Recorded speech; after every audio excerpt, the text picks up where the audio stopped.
Olá, boa noite a todos e todas. Tudo bem com vocês?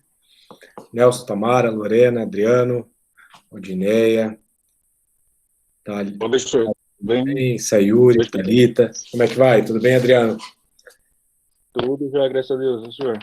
Tudo certo também. A gente estava torcendo para voltar esse ano já no presencial, mas não foi possível, né? Pelo menos por hora. Mas é uma alegria muito grande reencontrá-los aqui nesse semestre. Tudo bem, Tamara?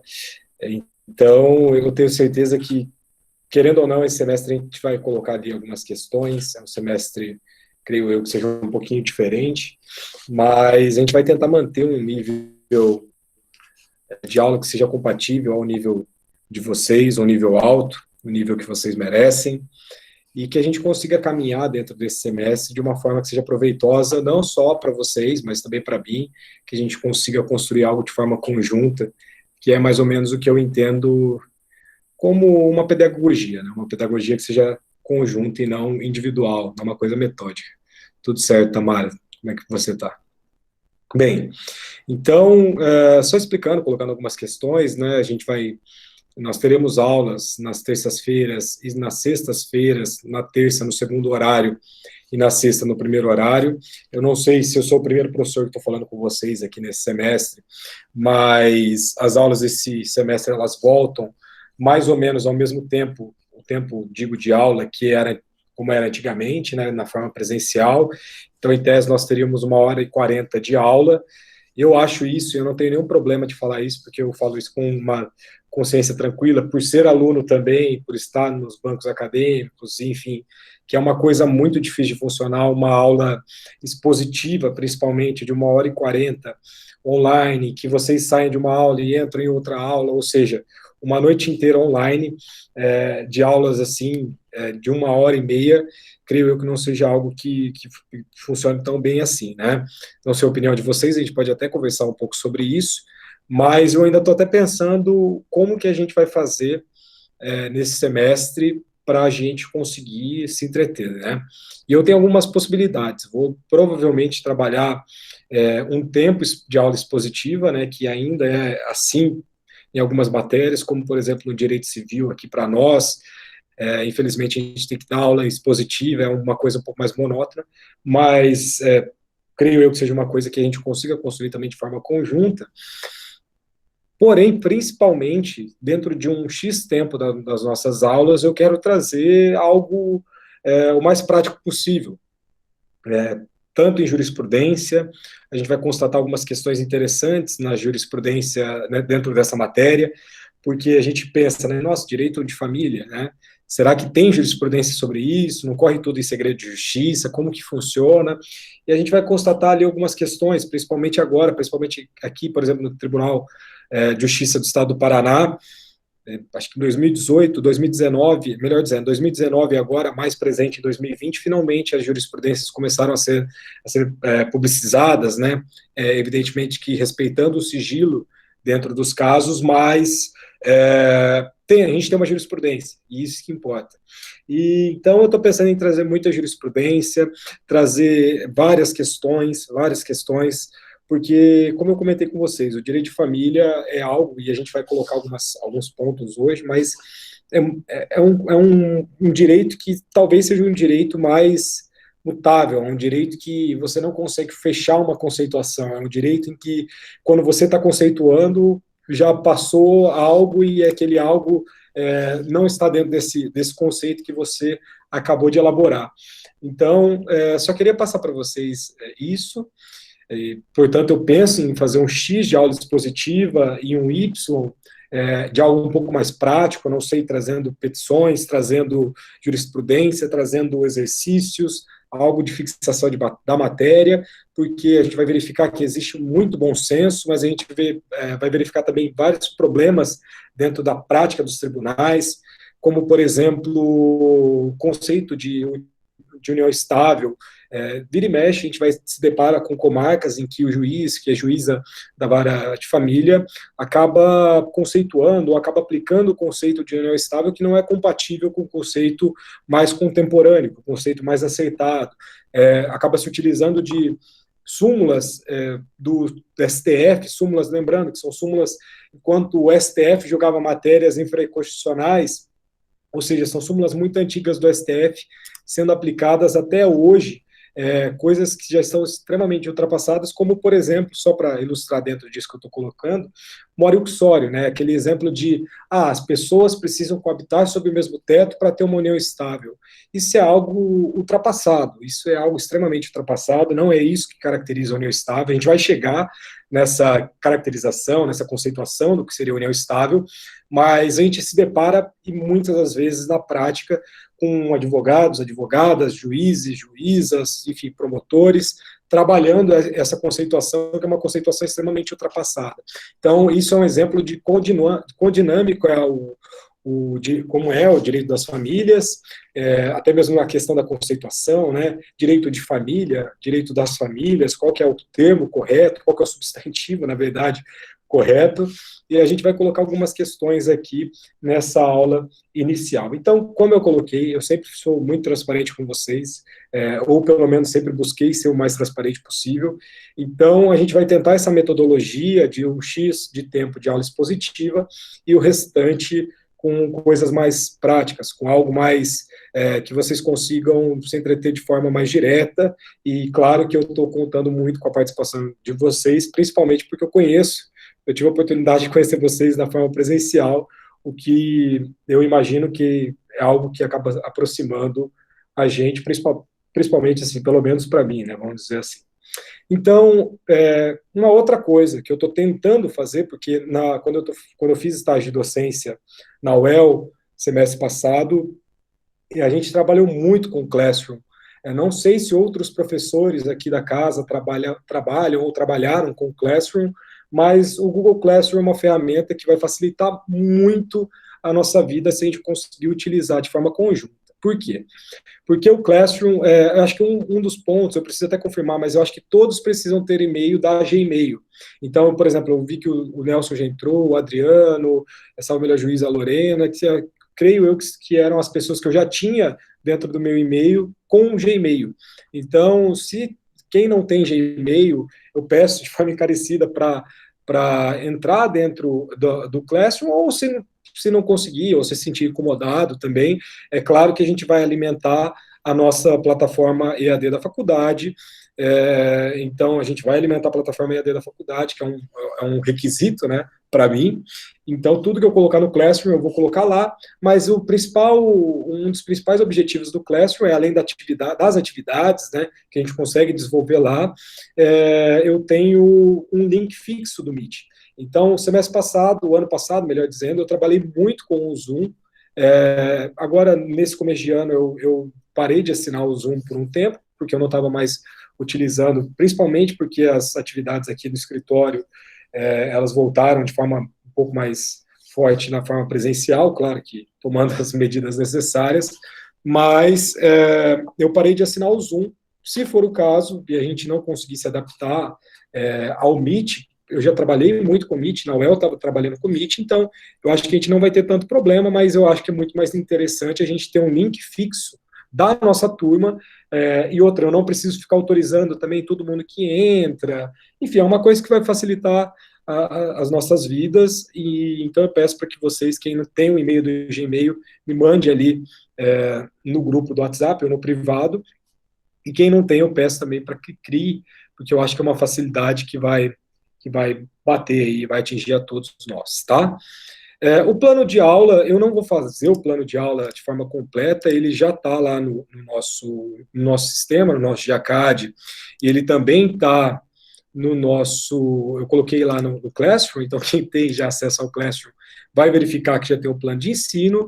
Tem um ponto do plano de ensino que está incorreto, porque eu importei do ano passado, que são as datas das avaliações, mas basicamente eu não quero falar de objetivo geral e objetivo específico, mas falar do conteúdo programático, né? Nosso tema é um tema muito abrangente, é um tema que a gente acaba passando por uma série, por uma bateria de conceituações, por uma bateria de questões bem pontuais, bem específicas, mas a gente vai trabalhar desde a apresentação da matéria, de princípios constitucionais, da constitucionalização, e a gente vai verificar a importância dessa constitucionalização, por mais que é algo meio banal falar de constitucionalização de direito civil, mas aqui no nosso direito de família é algo que grita muito para nós, mas falar dos princípios do direito de família, princípios constitucionais, conceitos de direito de família, daí a gente já vai enfrentar o casamento, disposições de capacidade, enfim, impedimento, causa suspensiva do casamento, relação de parentesco,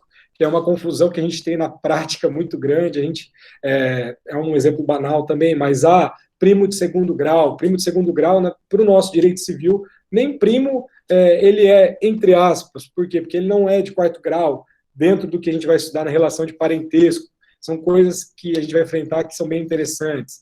Celebração do casamento, prova do casamento, nulidade do casamento, eficácia do casamento, dissolução, divórcio, união estável, proteção da pessoa dos filhos, guarda, né, que é um conceito-chave para nós hoje, guarda unilateral, guarda compartilhada, guarda alternada.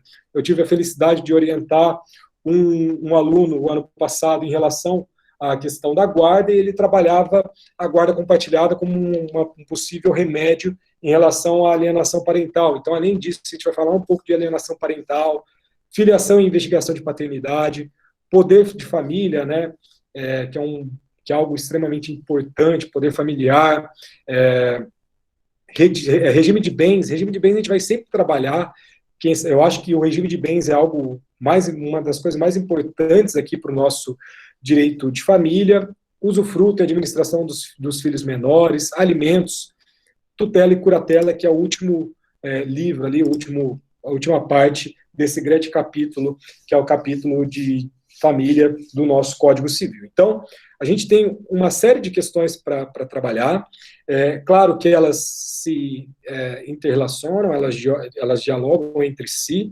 mas, sem dúvidas, nós temos um tema muito importante, uma responsabilidade muito grande, quando eu entro para dar direito de família, já imaginando que provavelmente eu vou dar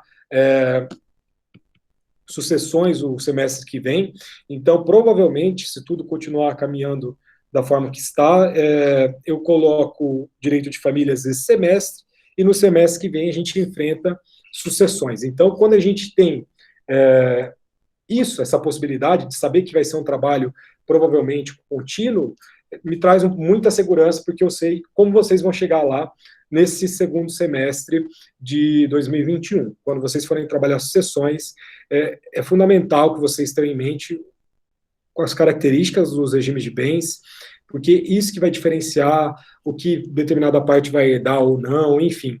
Mas é algo extremamente importante, saber a comunhão universal, comunhão parcial, o regime de separação, nós temos dois ali, separação convencional e separação legal. Muita gente acaba confundindo o regime de separação de bens, achando que é tudo uma coisa só, mas não, nós temos duas espécies, duas categorias próprias dentro da separação, do regime de separação, final dos aquestos, o que é isso, por que existe isso no direito civil brasileiro, quem será que adota esse regime final de aquestos, da onde que surgiu isso, mas uma forma, é um regime de bens que está aparecendo ainda, está começando a aparecer até de forma um pouquinho frequente em relação a determinados profissionais que trabalham de forma autônoma, por exemplo, algumas pessoas que trabalham com investimentos em relação a imóveis. Então, a gente vai enfrentar aqui uma bateria de temas, tá?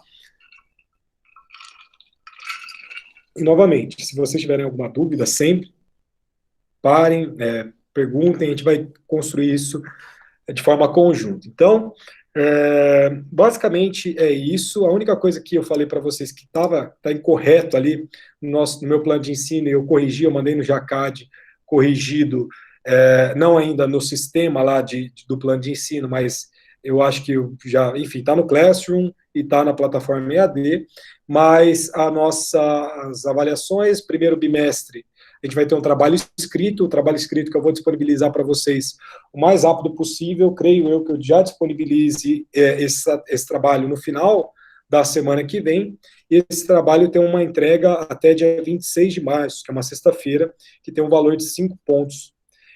Para quem não entregar nesse dia 26 de março, nós temos uma entrega, a segunda entrega até o dia 30, do valor de 3,5, ou seja, o valor máximo que a pessoa poderá tirar é 3,5, e que vai ser, no caso, o último dia de prazo na entrega, e após esse prazo de 30 de março, não adianta chorar que não vai ser atribuído qualquer nota, tá? A não ser que seja justificada, é claro.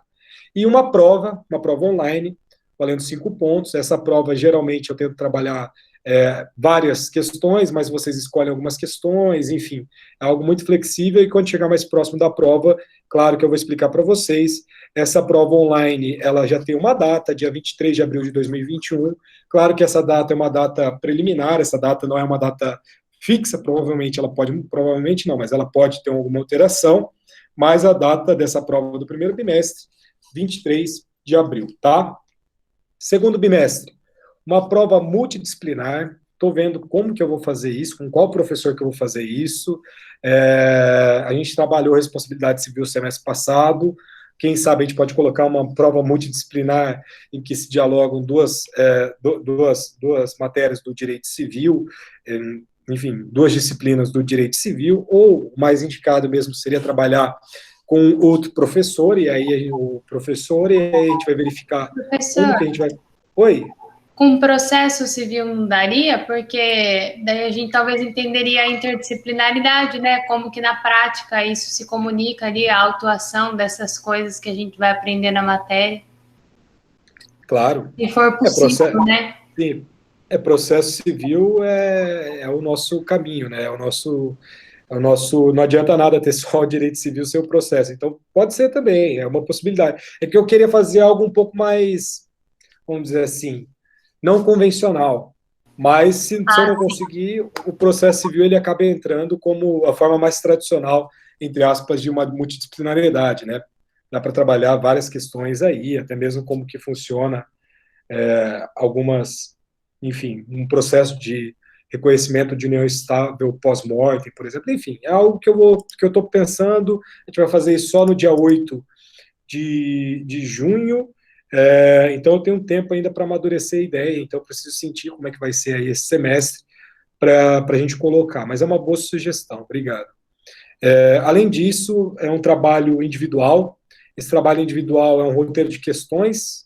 Esse roteiro de questões ele será respondido de forma individual, claro, isso é trabalho individual, com consulta, evidente, né? A gente está no sistema online, e essa atividade vai ser realizada no dia 18 de junho, aqui em sala, porque eu estou querendo, na verdade, fazer uma revisão no dia 18 para a prova do dia 25. Então, é um prazo que a gente tem aí para apresentar algumas questões, e dentro dessas questões a gente colocar ali uma revisão para a prova, e aí eu dou uma aula, né, para a gente resolver essas questões, tirar dúvidas, etc. Provavelmente esse bimestre também eu vou fazer isso, mas já tem uma data aí, porque vai ser uma atividade de avaliação, nós teremos uma atividade de avaliação valendo 3 pontos nesse trabalho do dia 18 de junho. Nós temos também uma avaliação escrita.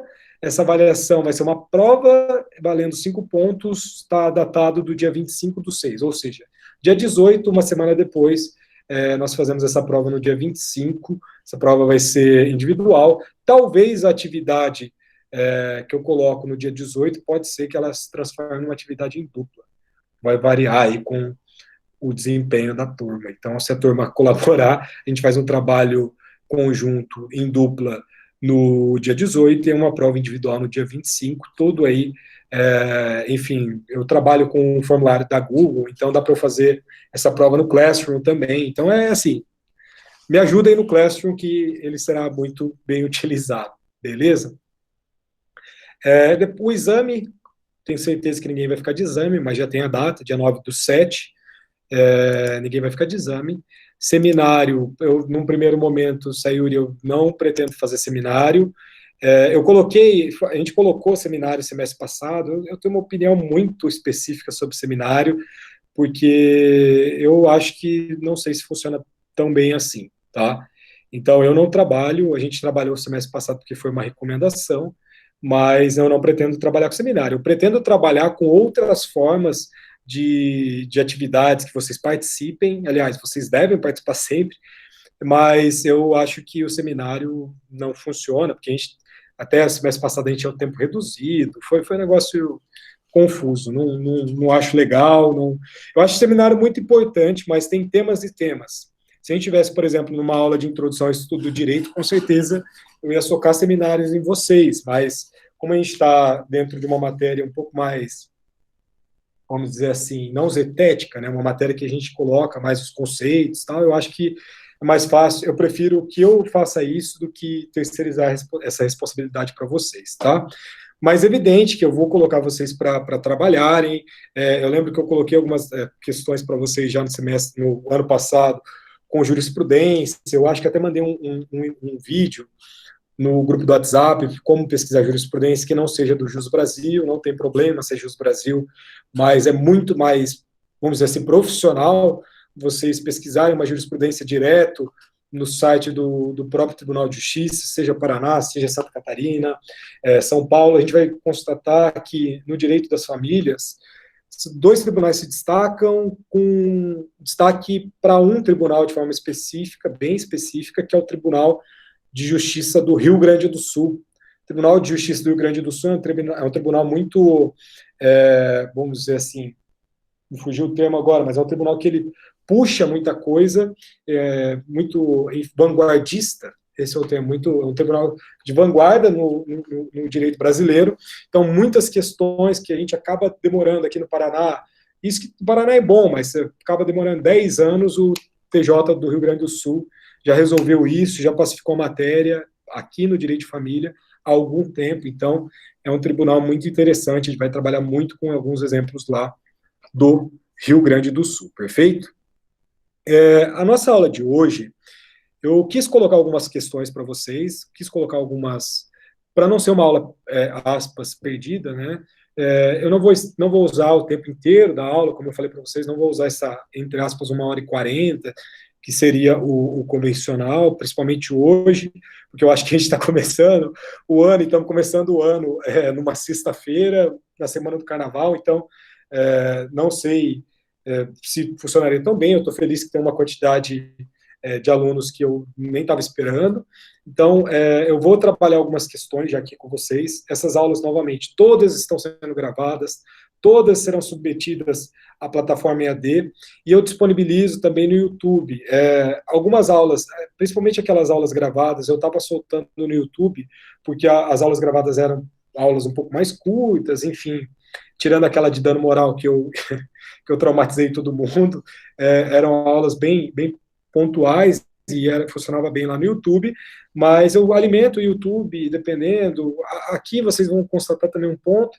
que como no primeiro semestre do ano passado, a gente fez as gravações para o YouTube, muita coisa que eu vou falar para vocês também está gravada no YouTube, de forma às vezes mais sintética, de forma um pouco mais, talvez até um pouco mais reduzida, para não cansar essa questão toda de aula, não ser aula remota, ser aquela aula gravada, que é o mais complicado ainda, mas tem uma porrada de aula lá no YouTube de coisas aqui que a gente vai enfrentar. Então, quem quiser estudar antes da aula, quem quiser dar uma revisão, enfim, além dessa aula gravada, tem lá no YouTube essas aulas, principalmente do direito de família, são aulas que estão lá disponíveis, salvo melhor juízo, a grande maioria, então, podem utilizar lá meu YouTube, só escrever lá Arthur Strozzi, que já aparece, e, enfim, é uma forma também de vocês estudarem, tá? Então, deixa eu só fazer uma coisinha. Eu vou tentar, não prometo isso, eu não gosto também, mas é algo que eu vou tentar. O PowerPoint na aula presencial é algo que minha opinião, eu abomino. Em aula EAD é uma coisa que eu estou utilizando como, vamos dizer assim, um quadro. Então, são coisas que eu estou alimentando no PowerPoint. Às vezes eu vou desenhar, principalmente ali no Zoom, eu desenhava bastante em família.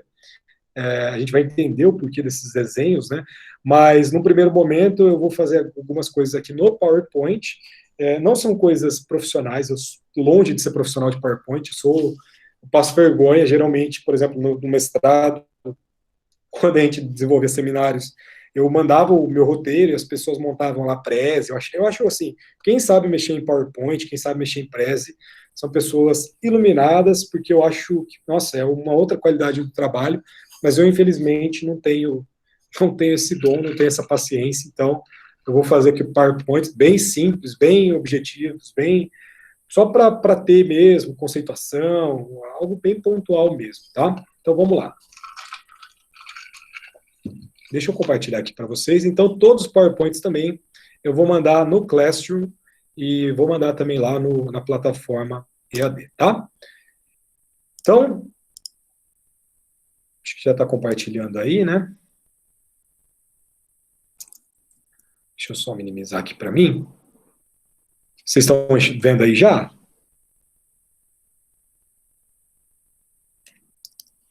Ah, outra coisa, só para antes da gente enfrentar. Eu tenho algumas indicações bibliográficas, tá? São pessoas que eu acabo sempre adotando. Como o direito de família é minha área de atuação profissional maior, junto com sucessões, eu acho que uma coisa está extremamente ligada uma à outra também, é onde eu mais trabalho mesmo profissionalmente. Então, eu tenho algumas pessoas, alguns doutrinadores e doutrinadoras que são muito bons nessa área. No meu ponto de vista, a rainha do direito das famílias, e não só no meu ponto de vista, mas na grande maioria de alguns profissionais da prática familiarista, Maria Berenice Dias. Esse daqui é do ano passado. Maria Berenice Dias, acho que desde 2017, ela passou a publicar na Juspodium. Ela é uma desembargadora aposentada do Tribunal Gaúcho, e então ela foi, acho que vice-presidente, presidente também do IBDFAM, que é o Instituto Brasileiro de Direito das Famílias, que é um instituto que a gente vai verificar vários pontos de importância desse instituto aqui para nós, pontos doutrinários, pontos que são alterações legislativas, indicações de alteração de lei, enfim, uma série de questões que o IBDFAM tem. O IBDFAM tem uma revista muito importante e também tem um banco de jurisprudência gigantesco, o maior banco de jurisprudência, com certeza, de direito de família é lá do IBDFAM. Infelizmente, esse banco é pago, aluno, enfim, graduando tem um preço um pouco mais barato, mas eu não indico, porque, querendo ou não, a não ser que vocês se interessem de fato muito pelo tema, espero que vocês se interessem, porque é um tema que é muito apaixonante mesmo. Família, né, não tem como não ser apaixonante, é algo extremamente... Família, bem, entrando em evolução histórica, eu nem vou fazer isso, né, mas é impossível você imaginar uma sociedade sem família, né, a família é a constituição da sociedade. Isso está dentro também de um preceito constitucional. Quando vocês abrirem lá o artigo 226 da Constituição Federal, deixa claro que a família é a base da sociedade, mas isso não precisava estar lá na Constituição. Isso a gente já sabe. Então, a família é algo que, como tudo no meu ponto de vista, mas é algo anterior ao direito, muito anterior ao direito. Então, é inimaginável a gente pensar família, pensar direito, sem pensar em família, tá? Então, Maria Berenice Dias é a maior sugestão de curso, melhor dizendo, de direito de família. Eu gosto muito de Nelson Rosenwald e Cristiano Chaves de Farias. Esse daqui é um livro deles, eu acho que são... Só que esse livro aqui, vamos dizer assim, a Maria Berenice Dias, ela tem uma didática muito impecável. Esse livro aqui é um livro um pouco mais truncado, vamos dizer assim. É um livro muito bom, mas é um livro mais com algumas conceituações que precisa ter uma maior, vamos dizer assim, uma maior proximidade com o tema, principalmente com conceitos bem específicos do direito civil. Então, é um livro para quem curte muito teoria do direito civil pura, vamos dizer assim, é um livro que eu indico bastante, Nelson Rosenwald e Cristiano Chaves de Farias, que é o volume 6 da edição do curso de Direito Civil deles, tá? Ah, professor, não tenho condição de comprar, ou não tenho intenção de comprar um curso específico de Direito Civil, de família, não faço dessa forma, não trabalho dessa forma, enfim. Eu sempre vou indicar um manual específico de Direito Civil, que é um doutrinador muito bom, é um cara muito didático, é um cara que tem, assim, vocês sabem, eu já trabalhei com ele na nossa aula de responsabilidade civil, mas se for para fazer uma aquisição de um manual, ou seja, não sendo um curso, sendo um manual, eu sempre vou indicar o Flávio Tartucci. Eu tenho aqui uma edição um pouquinho mais antiga do Manual de Direito Civil dele, volume único, claro. Essa edição ela é de 2015, só que eu tenho a edição 2020 em e-book. Então, se não tem intenção, não tem interesse em comprar um curso de Direito de Família, o Manual de Direito Civil do Flávio Tartucci, do professor Flávio Tartucci, sem dúvida, vai suprir uma lacuna importante na formação de vocês, tá? Então, professor Flávio Tartucci. Além disso, a gente tem o Rolfo Madaleno, que é um grande doutrinador, enfim. Mas, basicamente, as minhas aulas, elas serão Maria Helena Diniz. A Maria Helena Diniz, ela tem uma visão um pouco mais, vamos dizer assim, clássica em relação ao direito de família, mas esses são os autores mais, entre aspas, badalados, não, o Cristiano Chaves de Faria também, né, o Sozenwald também, mas a Maria Berenice Dias, ela é uma unanimidade, vamos dizer assim, para os pesquisadores do direito de família e para os advogados e advogadas também, beleza? Então, só feito então esse breve comentário acerca da bibliografia, eu quero trabalhar de forma bem tranquila alguns pontos acerca do nosso direito de família, a começar, né? Será que é direito de família? Será que é direito das famílias? E o porquê, né, do direito das famílias e não, talvez, o conceito de direito de família. E aqui eu trago, já começando, né, como eu falei para vocês, ela é extremamente badalada, é uma doutrinadora muito boa, que representa muito o nosso direito de família. MBD vai ser Maria Berenice Dias. Então, sempre que eu trouxer ali MBD, saibam que eu estou fazendo uma menção à professora Maria Berenice Dias, tá? O que ela traz aqui para nós? Olha que interessante esse trecho. Ó, como a linguagem condiciona o pensamento, é necessário subtrair qualquer adjetivação ao substantivo família e simplesmente falar em famílias. Como refere Jones Figueiredo, apenas uma consoante a mais sintetiza a magnitude das famílias em suas multifacetadas formatações. Então, deste modo, a expressão direito das famílias é a melhor que atende à necessidade de enlaçar, no seu âmbito de proteção, as famílias, todas elas, sem discriminação, tenham a formação que tiver. Ainda na aula de hoje, o ano passado eu até me aprofundei um pouco mais em relação a isso. É claro que é importante, mas é uma coisa que é mais impactante, mas você imaginar família como sendo uma só possibilidade, como o Estatuto de Direito de Famílias, que é um projeto de lei, a gente vai trabalhar até que bem, por mais que eu não goste tanto de trabalhar projeto de lei, mas é algo que está sendo discutido. Nós temos dois maiores, vamos dizer assim, projetos de lei do Estatuto das Famílias, que é um encabeçado pelo IBDFAM, e um Estatuto de Família, que é encabeçado por uma série de deputados, que tem uma visão, vamos dizer assim, um pouco mais conservadora, não tem nenhum problema em relação a isso, claro, mas esse projeto em relação a esses deputados um pouco mais conservadores, eles tentam trazer esse conceito, que é um conceito mais, vamos dizer assim, relativo ao Código Civil de 1916 e não ao Código Civil de 2002 e nem à Constituição Federal de 1988, tá? Então, a gente vai trabalhar novamente esses projetos, mas o que eu estou querendo dizer para vocês que a família hoje, na verdade, a gente tem uma série de possibilidades. E quando a gente trabalhar a conceituação, eu vou indicar alguns pontos ali para vocês, mas como eu comentei no começo da nossa aula, é impossível você imaginar uma conceituação pronta. Não existe uma conceituação pronta. Você conceituar algo, independentemente do que seja, de algo muito problemático, né? Principalmente aqui no direito, que é uma ciência social aplicada, não é uma ciência exata, mas é uma ciência baseada na sociologia, baseada na filosofia, baseada na linguagem. Então, é inimaginável você pensar em conceitos fechados, e aqui no nosso direito de família também. Então, quando a gente imaginar família sendo aquilo que é uma coisa, entre aspas, conceitual dentro da própria Constituição, nós vamos verificar que hoje, por exemplo, existem 6 possibilidades de família, 7, dependendo do autor, enfim, já vem até 12, mas aí acaba extrapolando, às vezes é só mais para vender livro, mas eu vou trabalhar aqui algumas espécies, né, algumas possibilidades de famílias. Pois bem, eu já fiz menção, assim, eu recomendo para que vocês, nesse final de semana aí, peguem a Constituição Federal, deem uma olhada no artigo 226, no artigo 227 da Constituição Federal. São dois artigos que vão guiar a nossa disciplina, mas esse artigo 226, no caput dele, ele já traz uma conceituação que a família é a base da sociedade e ela vai ter uma especial proteção do Estado. Então, isso vai justificar o direito, né?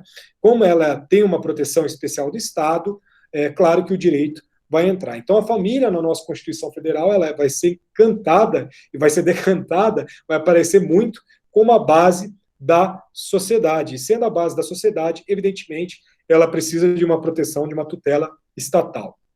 Além disso, nós temos a Declaração Universal dos Direitos do Homem, 1947, que dentro do artigo 16, no item 3 ali, né, vai falar para nós que a família é o núcleo natural e fundamental da sociedade e tem o direito à proteção da sociedade e do Estado, tá? Só que aqui a gente vai começar a colocar algumas questões, né, que na verdade não são questões que talvez não tenham respostas. Mas qual que é o limite da intervenção estatal na questão do direito de família? Até onde pode o juiz determinar uma opinião, uma opção em que determinados cônjuges determinam para si, em que determinados pais determinam para a tutela do menor.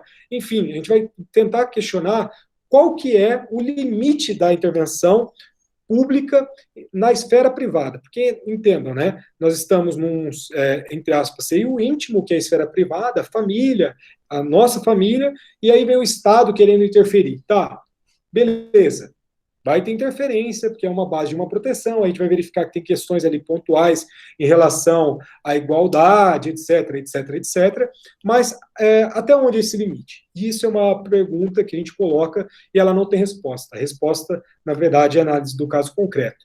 Então, quando a gente tentar responder qual que é o limite do direito das famílias e essa dicotomia público-privada, que é algo comum no nosso direito civil, e aqui na família é muito interessante, porque é algo que grita também, a gente vai precisar redesenhar o papel do direito das famílias e vai, dentro dessa ideia de redesenhar, redimensionar o próprio direito das famílias, para tentar implementar na prática uma participação minimizante da faceta estatal no seio familiar, tá? Então a gente precisa redesenhar, a gente precisa verificar, tá, até onde vai, como que vai e como que a gente vai chegar nisso. Então, o direito de família é algo muito delicado, muito delicado. Então, o profissional, seja ele advogado, seja promotor, juiz, tem muita gente que fala, não, família não dá, família é muita responsabilidade, Deus que me livre de decidir sobre a guarda de determinada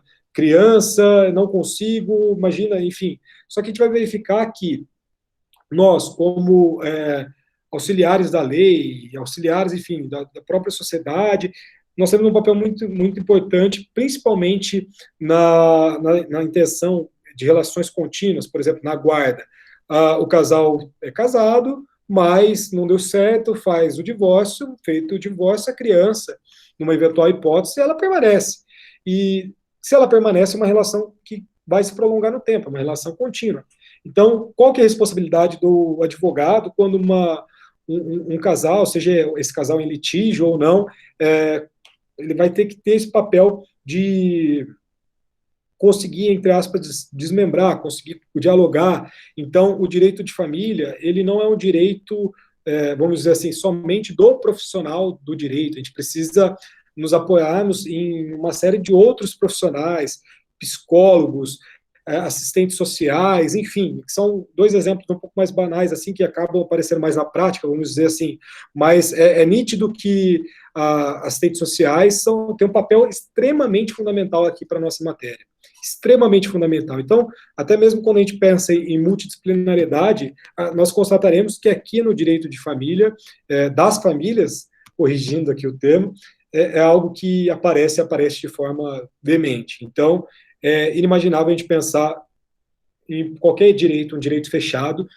um direito que não é interdisciplinar, um direito positivista, entre aspas, só que aqui no direito de família é ainda mais. Por quê? Porque é uma relação muito além de uma relação patrimonial. É uma relação existencial.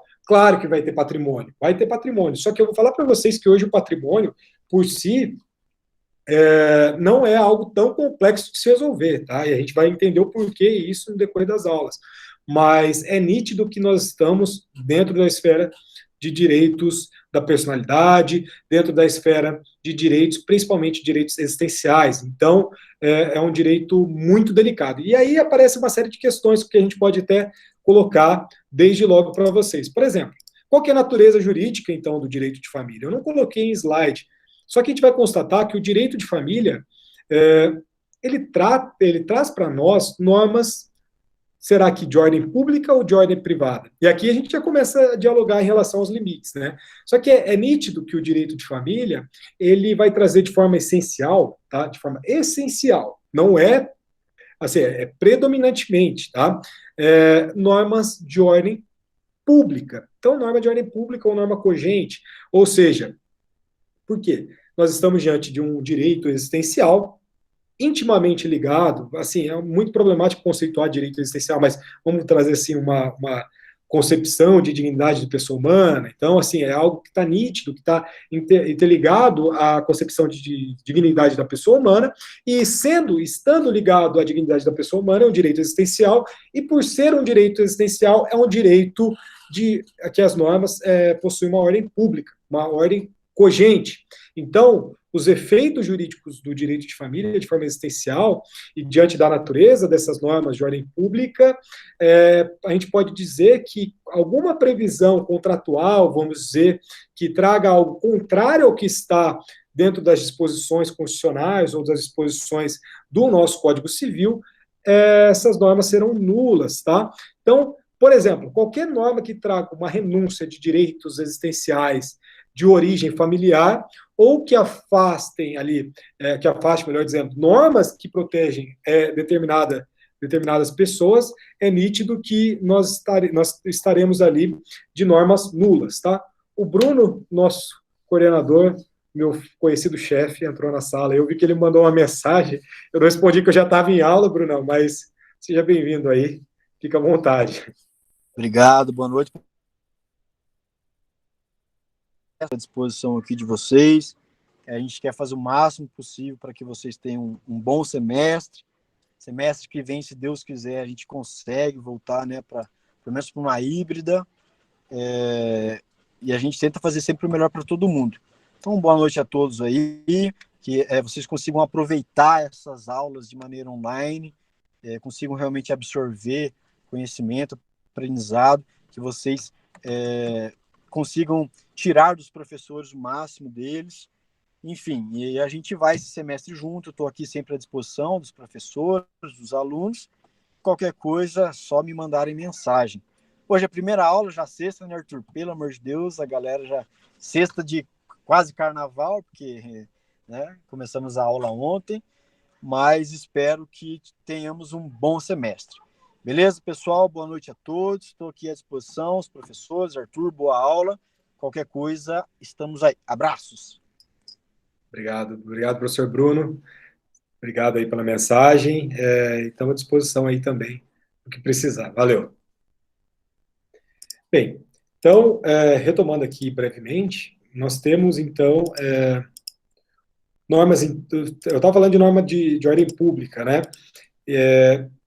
Então, qualquer coisa contrária a direitos existenciais aqui no nosso... Qualquer norma que você afaste esses direitos são normas nulas. Ou seja, a gente pode trabalhar, e a gente vai trabalhar provavelmente, acho que o Bruno até tem algumas questões interessantes acerca do contrato de namoro.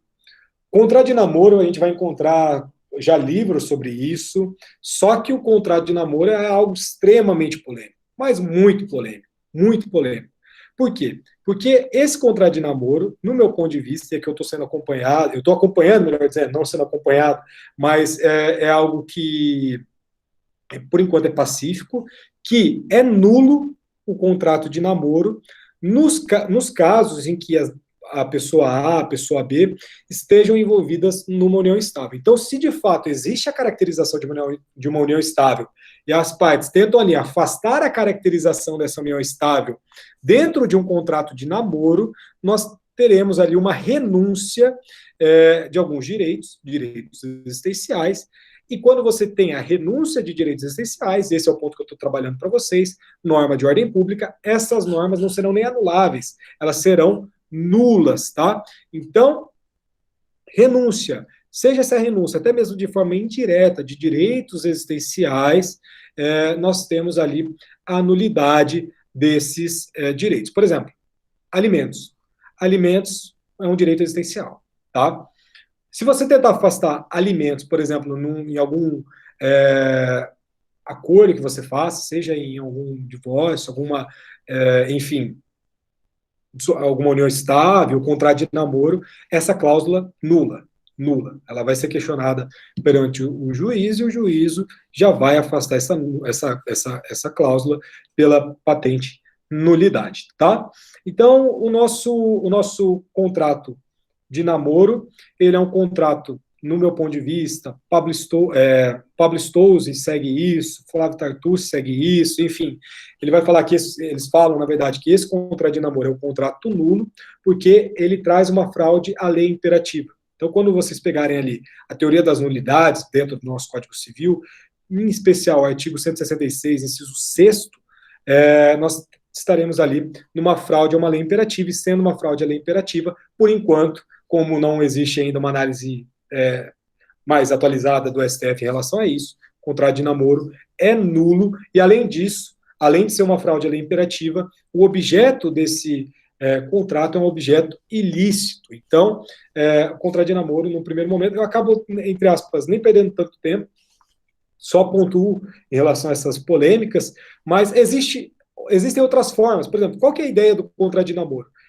Mostrar que não existe uma união estável. Por quê? Porque as pessoas têm medo de efeitos patrimoniais em relação à união estável. Às vezes não são nem efeitos existenciais, por exemplo, estamos em uma união estável, mas são efeitos patrimoniais, ou seja, eu estou em uma união estável, só que eu vou fazer um contrato de namoro aqui, por quê? Porque eu estou pensando em comprar o carro, e se for uma união estável, eu vou partilhar esse carro. Mas se for o contrato de namoro, como é namoro, a gente não vai partilhar. Então, é uma fraude à lei imperativa. A gente tem ali questões existenciais, até mesmo dentro da própria do seio patrimonial, mas que são questões que nós acabamos por afastar, tá? Então, mas aí, não tem o que fazer? Claro que tem o que fazer. Então, a minha intenção dentro desse curso é trazer para vocês, dentro de alguns exemplos possíveis, exemplos práticos. Nós temos a possibilidade de fazer o reconhecimento da união estável, por exemplo, dentro de um cartório, se faz, portanto, o reconhecimento da união estável, a partir de tal data nós constituímos a união estável, e nós temos uma possibilidade de algo que chama contrato de convivência. Esse contrato de convivência é, entre aspas, o pacto antinupcial da nossa união estável. Então, você pode fazer uma escritura pública de reconhecimento de união estável junto com um contrato ali de convivência de bens. Então, se você está preocupado em efeitos patrimoniais em relação ao seu carro, e por isso que você faz o contrato de namoro, saiba que esse contrato será afastado e provavelmente a pessoa vai ter ali o direito em relação a este bem, a este automóvel. Mas se essa pessoa consultarem vocês aí no futuro próximo, lembrando que vocês já estão mais próximos do fim do curso do que do começo, com certeza essa pessoa vai ter uma resposta e uma possibilidade muito mais rígida, muito mais segura e que juridicamente é intocável, vamos dizer assim, tá? Então, a minha intenção é trazer problemas e apontar também alguns possíveis caminhos. E aqui no contrato de namoro nós temos esse exemplo, ou seja, não façam contrato de namoro, mas façam sim o reconhecimento da união estável por escritura pública com o contrato de convivência, estipulando a separação convencional de bens, se for possível. Tá? A gente vai verificar que ali existe um regime específico também de bens, que é a separação legal. Separação legal, o mais clássico é 70 anos para cima. Então, se a pessoa está em uma união estável, primeiro, vai aplicar para a união estável também a mesma regra do casamento, enfim, dessa impossibilidade de você optar pelo regime de bens, e aí a gente vai colocar algumas questões, né? Por que o Código Civil impõe que as pessoas acima de 70 anos não possam estipular o regime de bens? sabemos que pessoas de 70 anos são pessoas que, hoje em dia, a pessoa é totalmente livre de escolha, então a pessoa sabe manifestar a sua vontade e não faz sentido esse dispositivo. Então a gente vai até mesmo questionar a constitucionalidade de alguns dispositivos, como é este o caso, tá? Então, só alguns exemplos para eu trazer e fundamentar o porquê a natureza jurídica do nosso direito de família, direito das famílias, é uma natureza de ordem pública, perfeito? Vamos lá. Voltando aqui para os slides, porque o direito das famílias, falei o limite, né, esfera privada e esfera pública, nesse exemplo que eu trouxe para vocês do regime da separação legal acima de 70 anos, olha isso, nós temos uma esfera privada, ou seja, imaginemos lá, eu tenho 71 anos, por que eu não posso escolher o regime de bens que eu quero adotar? E a gente vai entender o porquê, né? Nosso código ele ainda é extremamente patrimonialista, em especial em relação à preservação dos bens em detrimento dos herdeiros. Só que também existem uma série de possibilidades de se burlar, entre aspas, isso. Então, se a pessoa quer, entre aspas, ultrapassar essa blindagem patrimonial em relação aos herdeiros e impor esse regime da separação legal, ou seja, esse regime que, em tese, a parte não teria a possibilidade de receber os bens em um eventual divórcio, nós vamos verificar que também isso é algo que já está ultrapassado. Então, é só algumas questões que eu quis colocar aqui para vocês, tá? Noções conceituais. Como eu falei para vocês, conceituar direito de família é um problema. Então, como qualquer tipo de conceituação, é um problema, aqui é mais ainda. Porque se você está conceituando direito de família como sendo X, já está nascendo uma outra possibilidade de família Y. Então, o conceito não fecha. Mas eu quis trazer aqui Flávio Tartucci, Augusto César Bellúcio, né? Bellúcio, que é um jurista falecido, um jurista argentino, Nelson Zewald Cristiano de Farias, e a professora Giselda Hironaco, professora da USP, que tem uma visão muito mais crítica, que eu quis colocar aqui só para ilustrar. Flávio Tartucci ele é muito pragmático, vamos dizer assim, ele vai falar para nós que o direito de família ele pode ser conceituado como um ramo do direito civil, que tem como conteúdo o estudo dos seguintes institutos jurídicos: casamento, união estável, relações de parentesco, filiação, alimentos, bem de família, tutela, curatela e guarda. Ou seja, basicamente é isso que a gente vai enfrentar esse semestre, tá? E como se pode perceber, tornou-se comum na doutrina conceituar o direito de família relacionando aos institutos que são estudados por esse ramo do direito privado. Assim também o faremos, além desse conteúdo constante do Código Civil, acrescenta-se a investigação contemporânea de novas manifestações familiares, ou seja, novas famílias, tá? O nosso jurista argentino, o Bellúcio, ele vai falar para nós que é um conjunto de regras de normas jurídicas que regulamentam as múltiplas relações familiares. Nelson Zewald Cristiano de Farias fala para nós que é um conjunto de normas, princípios e normas, regras jurídicas. Aqui nós temos a diferença de princípio e regra, enfim, se alguém tiver alguma dificuldade em relação a isso, me pergunte que eu consigo trabalhar ali uma diferenciação, mas é um conjunto de normas, princípios e normas, regras jurídicas que regulam as relações decorrentes do vínculo afetivo, mesmo sem casamentos, tendentes à promoção da personalidade humana através de efeitos pessoais, patrimoniais e assistenciais. Então, não basta patrimônio aqui, principalmente nós teremos efeitos pessoais e assistenciais também. Pois bem, professora Giselda Hironaco, aqui é o que eu quis colocar para vocês desde o início da aula. O que ela fala? Não parece ser possível afirmar o que a família é, na acepção sociológica do termo, já que nessa perspectiva as famílias foram um vir a ser. O problema surge pela obviedade de que conceituar significa limitar fenômenos pela convenção de padrões, que nem sempre estão ligadas apenas à convenção da maioria, senão a dos que detêm o poder, enquanto argumento de autoridade. Então, por isso, dizer que família é para o direito necessariamente requer fechar os olhos para um sem número de fatos sociais essencialmente representativos da família, mas que, por vezes, não se encaixam nas letras frias de um invólucro qualquer do direito positivado. Então, aqui, já no próximo slide, eu coloco para vocês 1, 2, 3, 4, 5 possibilidades mais tradicionais é um problema, né? Mas 5 possibilidades de família. Nós temos a família matrimonial, que é a família do nosso Código Civil de 1916, do nosso direito romano, enfim, da nossa origem, essa família matrimonial, ela é decorrente do casamento. Família informal, eu tenho um certo pé atrás com o conceito de informal, porque hoje em dia a união estável ela é equiparada com o casamento em uma série de questões, até mesmo questões de sucessão, mas a família informal, entre aspas, ela é decorrente da união estável.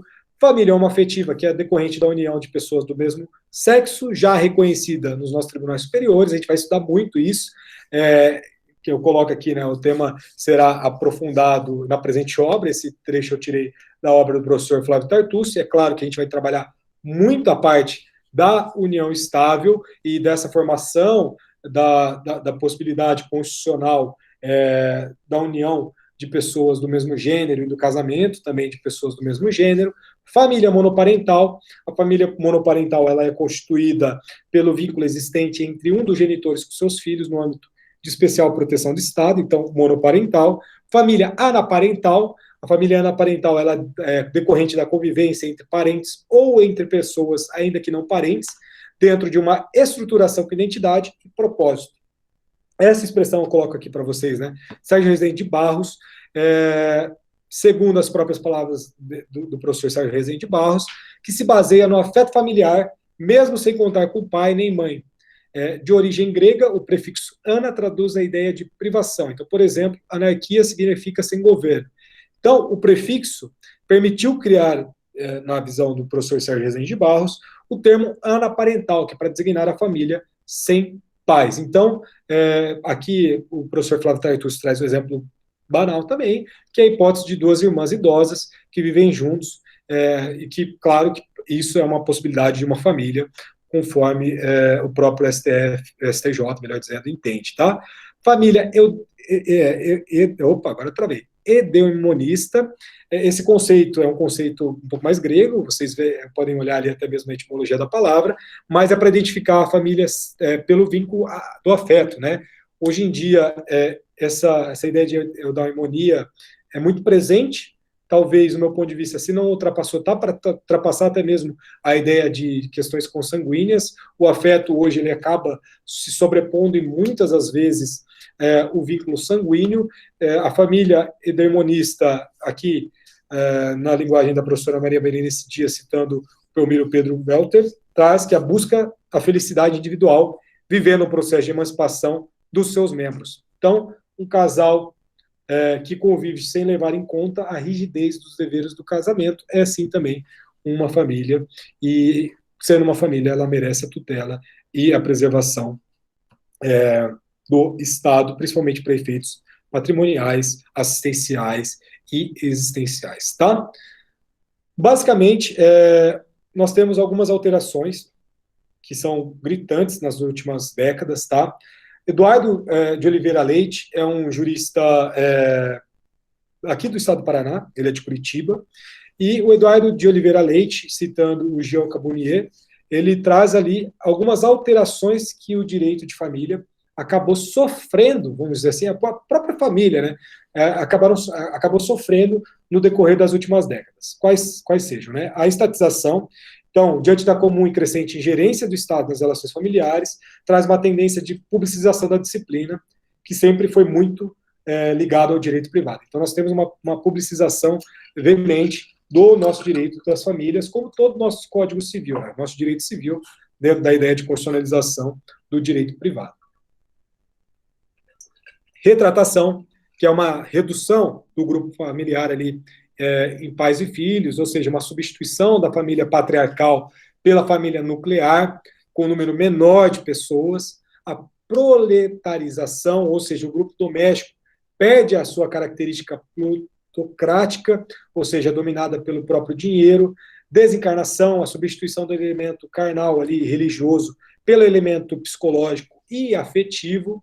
A dessacralização, que é o desaparecimento do elemento sagrado, que possui uma forte influência da Igreja Católica, que dá uma larga margem ali à vontade individual, à autonomia privada, e aqui vai se ampliar a ideia de liberdade e o direito da manifestação das ideias, tá? E a democratização, ou seja, a sociedade familiar, passa a ser uma sociedade igualitária, substituindo-se a hierarquia pelo companheirismo, ou seja, pela possibilidade de que todos dentro desse núcleo, dentro dessa entidade familiar, possam opinar, possam colaborar nas tomadas de decisão. Seja, por exemplo, um exemplo um pouco mais banal também, não é só o pai que vai decidir, não é só a mãe que vai decidir, não são só os filhos que decidirão, enfim, é tudo baseado dentro de uma ideia, de uma democratização e de um diálogo, perfeito? Então, para a gente caminhar já para o final da nossa aula e fazer alguma diferenciação do Código Civil de 16 e o Código Civil de 2002, apesar, novamente, que eu coloquei para vocês, Estatuto de Família, tenta ter essa ideia um pouco mais focada no nosso Código de Bevilacqua, nosso Código de 16, que a família, no Código Civil de 16, ela traz uma visão matrimonializada.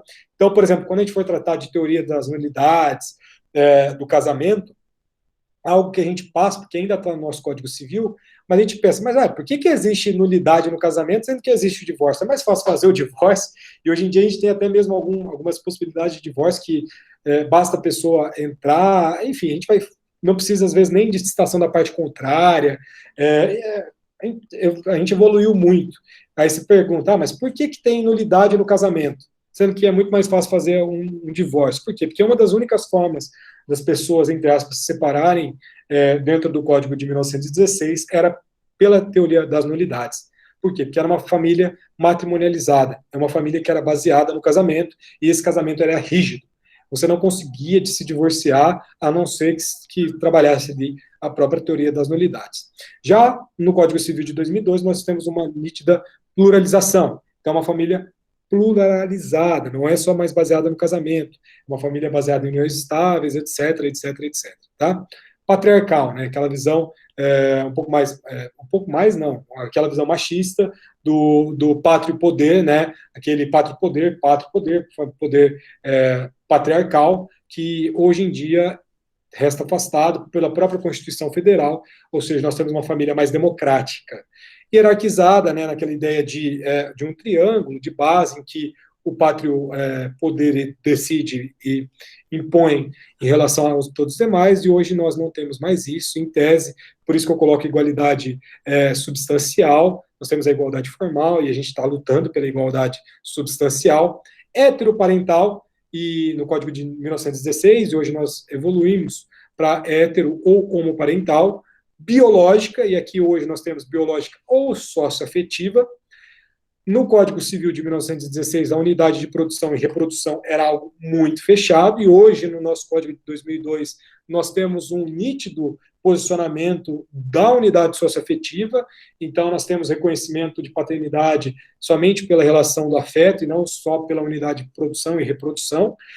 No Código de 1916, aquela ideia de família como algo institucional, e hoje nós temos essa ideia mais instrumental, ou seja, um instrumento para você atingir fins, um instrumento para você atingir o nosso fim, que o nosso fim, desde a nossa Grécia Antiga, a gente sabe que é a felicidade, que é algo que nós sempre estaremos buscando, e esse é o nosso fim. Então, a família tem que ser, sim, um instrumento para que se alcance essa ideia, essa felicidade, e não só aquela ideia institucional, beleza?